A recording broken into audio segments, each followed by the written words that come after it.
ఓ cinema success అవ్వాలంటే making మాత్రమే కాదు, ప్రమోషన్ కూడా చాలా ఇంపార్టెంట్. అందుకే సినిమా మీద వీలైనంత బజ్ క్రియేట్ చేసేందుకు రకరకాల ప్రయోగాలు చేస్తూ ఉంటారు మేకర్స్. తాజాగా సినిమా ప్రమోషన్స్ కోసం కొత్త ప్లేస్ను ఐడెంటిఫై చేశారు. అక్కడి నుండి ప్రమోషన్ షురూ చేస్తే ఆటోమేటిక్గా సినిమా ట్రెండింగ్లోకి వచ్చేస్తుందని గట్టిగా నమ్ముతున్నారు. మ్యాడ్ సినిమాతో సూపర్ హిట్ అందుకున్న నార్నే నితిన్ హీరోగా తెరకెక్కిన లేటెస్ట్ మూవీ ఐ. అచ్చమైన గోదావరి నేపథ్యంలో తెరకెక్కిన ఈ సినిమా ఆగస్టు 15న ప్రేక్షకుల ముందుకు రానుంది. ఆల్రెడీ ప్రమోషన్ స్టార్ట్ చేసిన యూనిట్ సినిమాను ఆడియన్స్ కు మరింత చేరువ చేసేందుకు బిగ్ ప్లాన్ రెడీ చేసింది.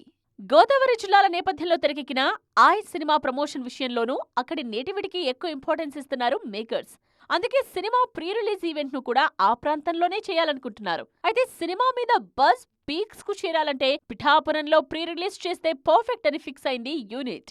రీసెంట్ ఎలక్షన్స్ లో పొలిటికల్ సర్కిల్స్ తో పాటు ఫిల్మ్ సర్కిల్స్ లోనూ పిఠాపురం పేరు బాగా ట్రెండ్ అయింది. డిప్యూటీ సీఎం పవన్ కళ్యాణ్ అక్కడి నుండే పోటీ చేయటం, భారీ మెజారిటీతో గెలవటంతో ఫిల్మ్ ఇండస్ట్రీ కూడా పిఠాపురం మీద ఫోకస్ చేస్తోంది. అందుకే ఐ సినిమా ప్రీ రిలీజ్ ను అక్కడే ప్లాన్ చేసింది యూనిట్. త్వరలో మరిన్ని సినిమాల ప్రమోషన్ కూడా పిఠాపురం నుండి స్టార్ట్ చేసేందుకు ప్లాన్ చేస్తున్నారు.